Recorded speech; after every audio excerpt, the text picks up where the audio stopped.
not too close to moms. Didn't have talks, all we had was prompts. All we had was prompts. Good evening, everyone. Welcome back once again to Vicious Rants, and of course I am your host, your YouTube messiah, and often imitated, never duplicated superstar Tim Vicious. And folks, we are going to be talking about Raw with this week. This was the go-home show for Night of Champions. And man, I gotta tell you, for go-home shows, this one was far from good. I mean, spoiler right here, right now. I'm saying it right now, and it's very rare I ever give the score for the show before I actually talk about the show, but point being straight up, this one gets like a good 4 to a 4.5. You know?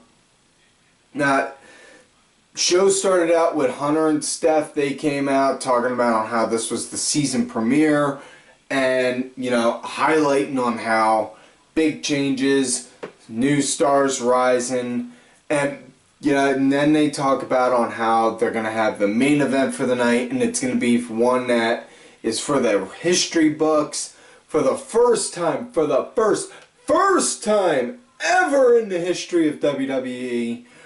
On Monday Night Raw, we are going to see Sting, main event, Monday Night Raw. Who could he be going up against, you ask? Why, none other than a man fitting for the job. It's the Big Show. Yeah. Well, that kind of killed that buzz. Damn. Oh well. Yeah, so moving on. Best part of that opening segment though was literally, and I mean literally, the very second Hunter and Steph got done that, they pulled up saying that they switched gears immediately and said, now we're going into the tag, starting the matches off now, and had New Day versus Primetime coming out for the tag titles. And they had New Day, they came out. Next year, Steph, she started dancing. Now I'm waiting for someone to make a picture of New Day out there with Steph with the little Brazzers logo down in the corner down here, you know. If one of you guys out there watching this show can make that picture, you know, by all means, feel free to hit me up. Twitter, Tim Vicious, or my Facebook gimmick, Tim Ash, you know, one or the other. But, that, and while Steph is in the middle of dancing, doing her thing, next you know, she pulls Triple H in like, come on, Hunter, come on. And then he starts doing it. That right there sold all that all together. That right there sold New Day now. Yeah, that was beautiful right there. So anyways,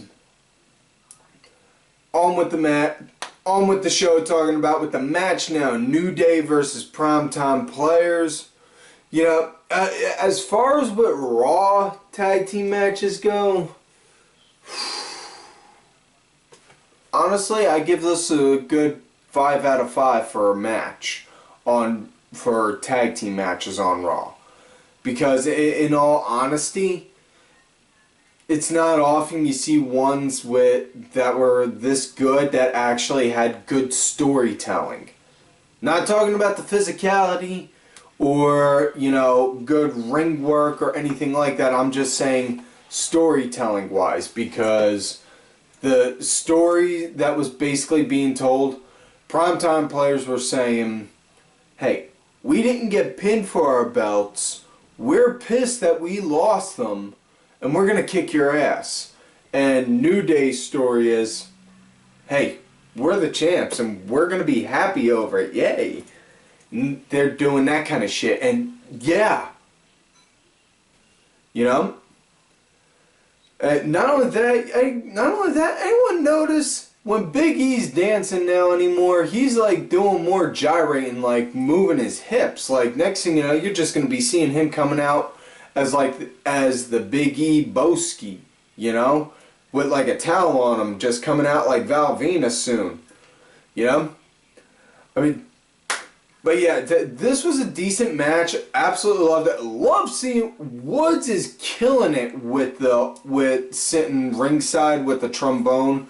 You know, even when he's not playing the trombone, he's killing it. You know, like, you know, yelling, "Oh, what happened, Darren?"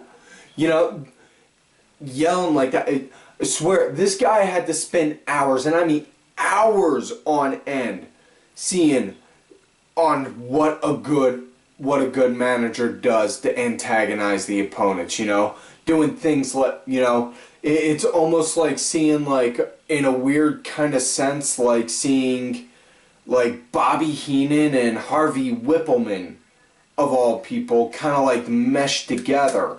And I say Harvey Whippleman because, you know, not really all, you know, not many people think of him right off bat, but honestly, I thought he was good when he was paired with you know, with Giant Gonzalez. I thought he was good. I thought they were a good duo, you know, and the way he kind of played his part, and the way, yeah, it's just seeing that and seeing Woods kind of looks like the bastard child of them two being mashed together. That's what I'm digging, you know. But yeah, this was a really good match. Absolutely liked it. You know, big thing with tag teams, you know, and you know, hoping that we're gonna start getting more of a spark with the tag teams soon. You know, especially since, you know, we're getting more tag teams in NXT. You know. Quite possibly one that's probably going to be the big underdog, like the big, like that's under everyone's radar, is Dawson and Wilder, because they pretty much really do kind of look like the old school team of the Brainbusters. You know, Arn Anderson and Tully Blanchard. I'm just saying they're my pick for the underdog teams to come up from NXT. But yeah, as far as what this match goes, absolutely loved it. This was a great 5-star tag team match. Wish we could get more matches like this on Raw. You know, not saying this was pay-per-view quality, but this was good for Raw quality, good for TV quality. You know. Yeah. That being said, match wound up coming to an end. Titus, he got the hot tag in, he started doing his thing, and then Woods wound up getting on the apron, playing his trombone. Next thing you know, Titus just comes over, grabs the one part of it. I don't know the proper term for it, but he grabbed the one part of it, and then the ref took it off of him, and then put it back to the outside, and you just keep hearing Woods yelling the whole time, "You don't mess with a man's trombone! You don't mess with a man's trombone!" Yeah, things like that. And then, just as Titus turns back around, Big E picks him up, Kofi comes in and wham! Hits with the spike big ending, get the 1, 2, 3. That's it. So they got the win. And now, my thing that's getting me is, this was announced last week. This match was announced last week, as well as saying that the winner of this match would be facing the Dudleys at Night of Champions. So it really doesn't seem like, the big thing that's getting me is primetime players have been talking about on how they're going to use their rematch clause when it benefits them. So why is it that they don't even get to announce when they're doing a rematch clause? Instead, somebody else is doing it. You know, because that's what happened last week. The Dudleys said that primetime players were getting this match. And you see, if you were going to book it to make it look good, what they should have done is have New Day versus have primetime players come out at some point, go and say, "We're sick of waiting, we're going to do our match now," and then right then we're going to do our match on at this time, you know, and then after that, then have the Dudleys go and do a #1 contenders match. Even if you know that even if they guaranteed that they're not gonna, that whoever they're going against isn't gonna win. You know? Or even yet, have New Day versus the Dudleys in a non-title match on Raw, and then have them go against. Have New Day go against Primetime on pay-per-view, and then after that, that following night on Raw, do a #1 contenders match with Primetime and Dudleys. That way you can build into Survivor Series, and even yet possibly, or not Survivor Series, Hell in a Cell, or even yet possibly, slowly draw a story out until December, until you can get the TLC pay-per-view, so that way you can have the Dudleys do a table match. You know, setting things up like that. Obviously, I'm stuttering, I'm murmuring a little. You know, I'm thinking faster than I'm talking. That's the thing. That's the thing, and I get like that constantly. I'm sorry if that bothers a lot of yous. You know, but it's the way my brain works. I can't help it. Shit happens. Moving along, though, next match, it's Paige versus Sasha. This is a rematch from last week, because last week, when they wound up doing it, their shoulders were both laying on the ground on the pin like this. So it was really hard to say. They called for one, and really it was hard to say on who should have won because of that. You know, because of that pinfall. Not talking about based off of the performance in the match, but I'm saying just on the pin. Now, as far as what this match goes, this was a really decent match, you know, and I dug the hell out of it, you know, right from the start. They just started boom, boom, boom, swinging at each other, which was absolutely good. Showed a lot of aggression right from the get-go. Nice to see, girls. You know, and then right after that, you know, as the match went on, next thing you know, you just see Paige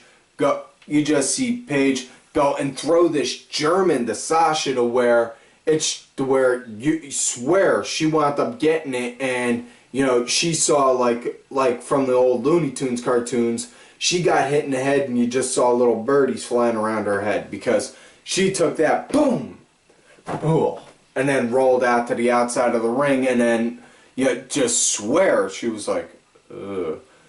Because you saw Naomi and Tamina come right over to go and help her. And Paige, give her credit, she stuck with what she had going for her. You know, didn't just stand there trying to, like, buy time, like, yeah, gloat or whatever. No, she just stuck with her, she just stuck to her guns, kept going. Went to go do the rolling senton from the apron, and then Tamina just slid Sasha out the way, like, whoop. That was it. Next thing you know, after that, Sasha, she got back in the ring, wound up hitting the bank statement on Paige, and then Paige wound up tapping out. So this was desperately needed for Sasha, because, you know, coming off from the loss from Bayley, and, you know, she needs to start coming off strong, especially given with the NXT TakeOver match coming up that she has announced, that her and Bayley are going to be doing a 30-minute Iron Women match. Which case, my head just about damn near exploded on that one. You know? And this is definitely definitely looking forward to that match, but definitely hoping that Sasha gets a chance more so down the road at the women's title, because definitely needs it. You know, next matchup after that, they wound up doing it, and this was actually booked. This was actually booked through a promo. It was Cena versus Sheamus, and on how this match wound up coming to be,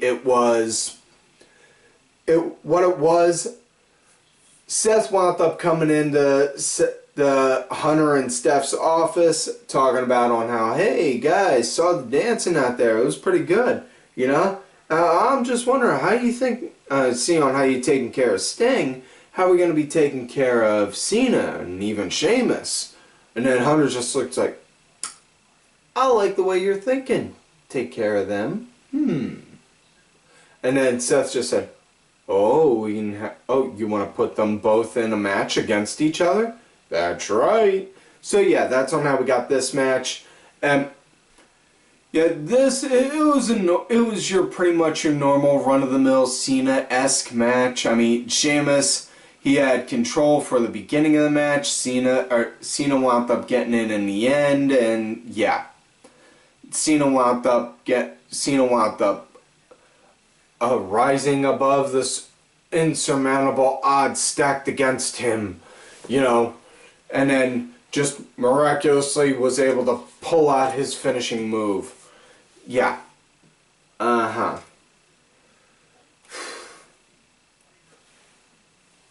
Yeah, that pretty much sums it up. But, you know, aside from that, you know, been thinking lately, and I finally figured out one of the few things that it is that's been tweaking me about Cena. You know, what it is, it's real simple.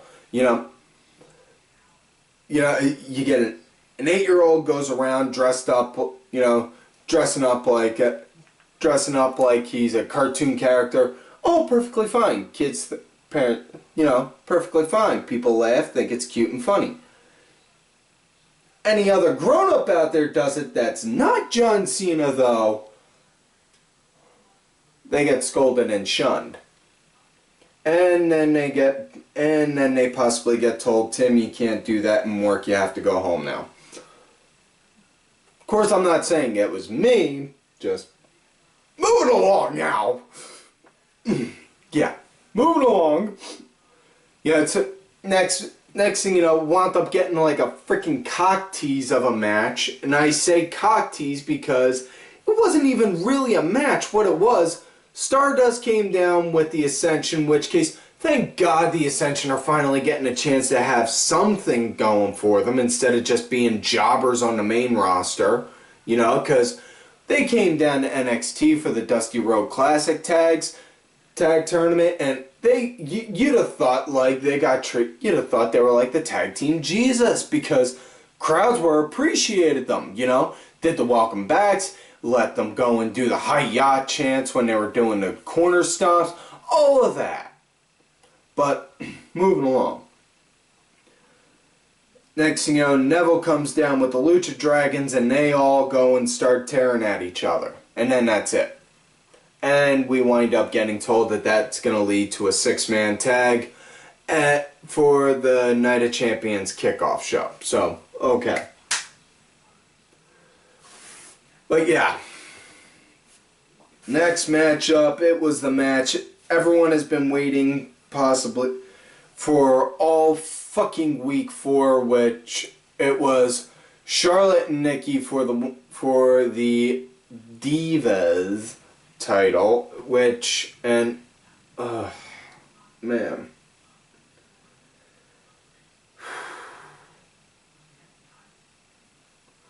the ending left a very bad taste in the mouth, and I'll get to the ending in a minute. But as far as what the match goes, the match, it was pretty good. It had a damn good tie-up right off bat, and I've brought up before, one of the few things I look for right off bat. Now, I'm not the best at picking up on ring psychology, and I'm not the best ring scientist, wasn't the most scientific man in the ring, and I sure as hell wasn't a ring technician. You know, I was a brawler. I was a brawler, and I played to my cards. I was a brawler, I was a brute.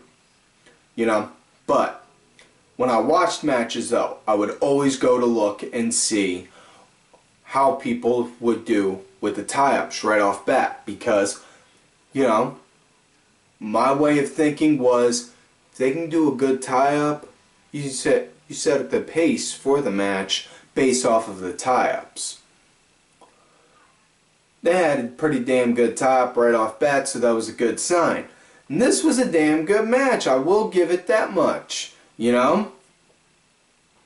Yeah, and not only that, one of the things that you haven't really seen in a good while, Nikki wound up targeting a specific part on Charlotte and was working that through the match, you know. She was hitting, you know, working her one arm, you know, slamming it, hitting it whatever she can, doing drop kicks to it, which, by the way, not all that sure Okada was all that happy with those drop kicks. Not quite sure on what to give, not quite sure on what to say he would rate them, but yeah, pretty sure he wouldn't have approved. But as far as what the match went, though, I was pretty damn impressed, you know. And I know I gave a lot of shit before about with the quote-unquote Divas Revolution, you know, but this, it looked like we were a chance to about to go start taking a step forward, and then we took a step backwards, because just as Charlotte's starting to pick up some momentum and looks like she's about ready to go for the win, Nikki winds up pulling the ref over to the corner to distract her. Alicia goes to try and grab a handful of hair to mess with Charlotte, and Charlotte, wham, does that. Next thing you know, during all that hullabaloo, Brie winds up coming in to go and do twin magic, and then next thing you know, Charlotte pins Brie, gets the 1, 2, 3. So everyone's now all, oh my god, she won! And then no.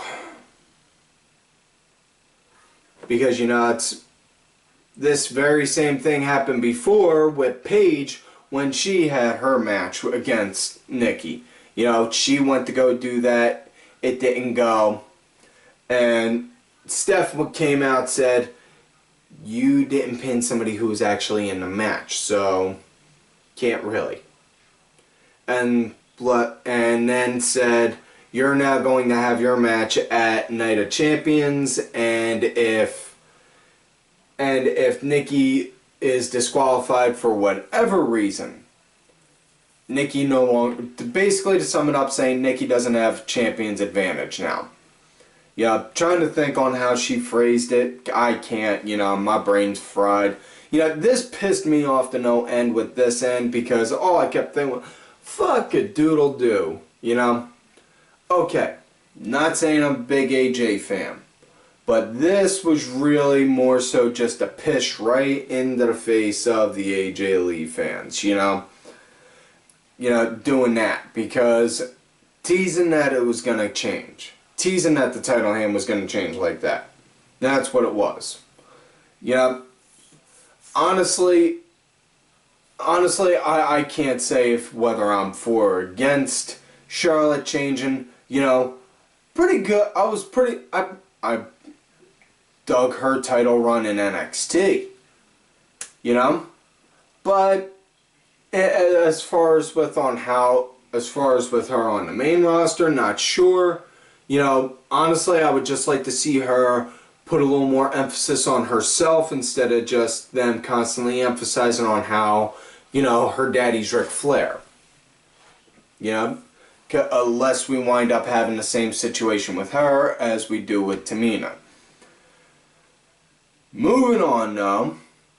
Next matchup we got after that was Rusev versus Cesaro, and man, did I feel sorry for them, because they had to come off right after all that, and the crowd just seemed dead to them, you know?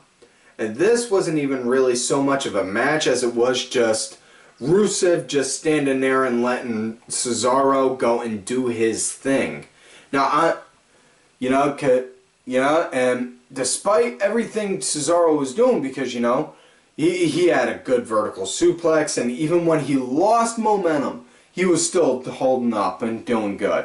Cesaro, he did a head scissors, which I can't think the last time I saw him do that on Raw, you know? But, I don't know, watching it on TV, the crowd seemed pretty dead. I mean, short from when they were doing the Cesaro chants, you know? But they seemed pretty dead after that, you know? How the match wound up coming to an end. Though, you know, Ziggler came down, he had a little box wrapped up for Summer, kept trying to give it to her, and it's like, no, I'm not taking that, no, no. Just doing it like that. And then eventually and then next thing you know, just Rusev sees, he's like, what's going on? What is this? What is this? And then Cesaro gets a really good roll up in. I mean, like one I ain't never seen in a.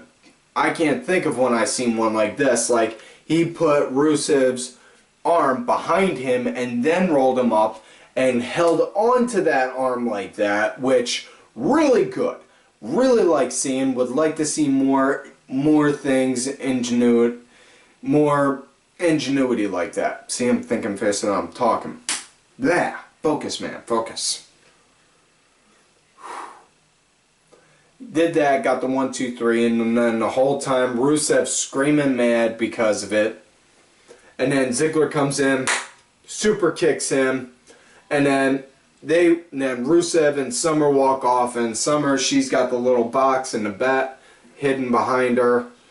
And now we're up to our main event of the night, Sting versus Big Show, which it started off pretty decently. Yeah, I mean, Sting, he was wearing his t-shirt when he wrestled, which, you know, if you watched when Sting was in TNA, you were kind of used to seeing that all the time.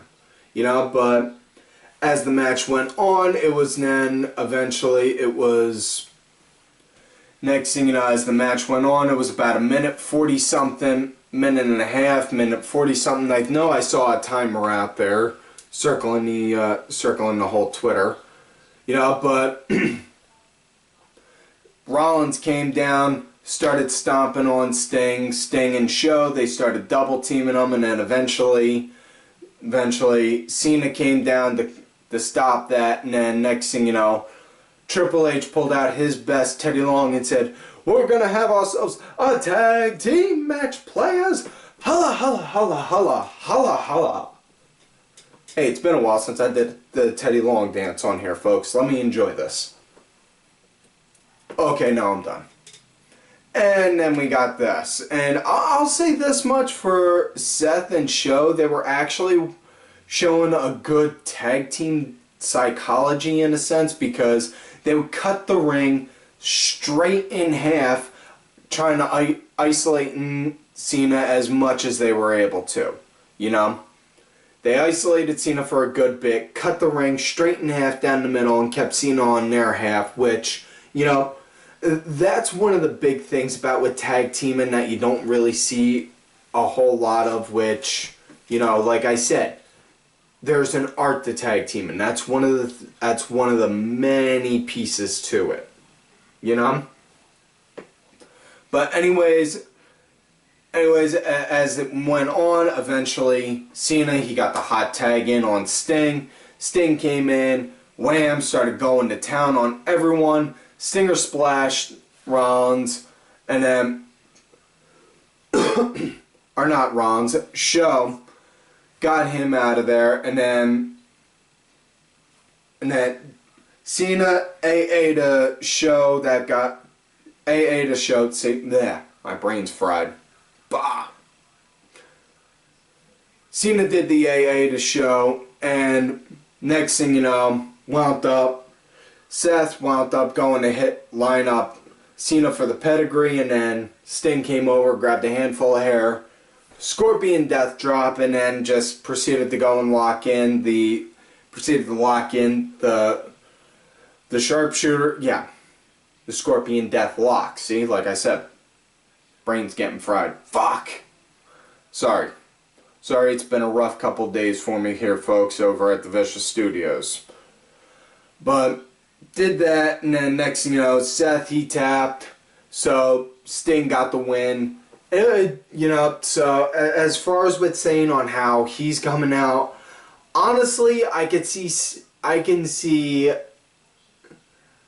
it going either way for Rollins with the world title, but my thing is, it's all on how Sting's going to be booked if he wins the title, because when Brock Lesnar was the world champ, you know, even though he was a part-timer, You know, much like to the effect Sting is.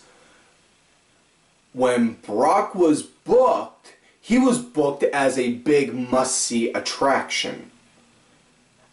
If Sting is booked in that same kind of a sense, I'll be okay with it.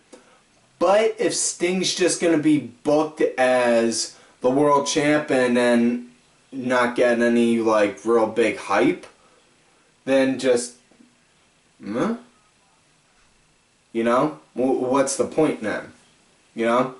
And again, they keep on saying this is the one title that has eluded Sting. No, it's not, because the IWGP title is also one that Sting has been eluded. That has eluded Sting. I'm gonna hold you to that, because unless you're willing to go and challenge the Rainmaker, you can't say that the WWE title is the only one that has eluded you. I'm just saying, you know. But yeah, anyways, that's it for this week's show, folks. So, you know, like all normal, don't forget to like the video, subscribe to the channel, go back, watch some of the other episodes. Look for me on Twitter at Tim Vicious. Make sure y'all check out my backup account, Tim_Vicious. I'm also on that Facebook gimmick, Tim Ash. Also, make sure you go and look for my executive producer, Mr. Ali Rewind Benji. He did give us this music for this week's show. It is out there on iTunes, Spotify, Xbox. Information on it is in the description box down below. Also, do not forget to follow all of these cool ass cats right here on Twitter. Vicky Earls, I am Danny Sunday. Make sure y'all look for Danny on the See It and Skip It show. Axel Mulligan, Sunday Segway, Sinfully Sabrina, Cranky Grandpa, Legion Lady Aaron, Oliver Ben, my executive producer, Just a Stupid Mark. Make sure you also check out Ollie Ben's and Mass Mark's War, Pain, and Mass show, as well as my client, who, as I have said before, is the true Raw General Manager, Rants, bitch, forever. And folks, like I always tell y'all, you love me great, you hate me. Fuck yous.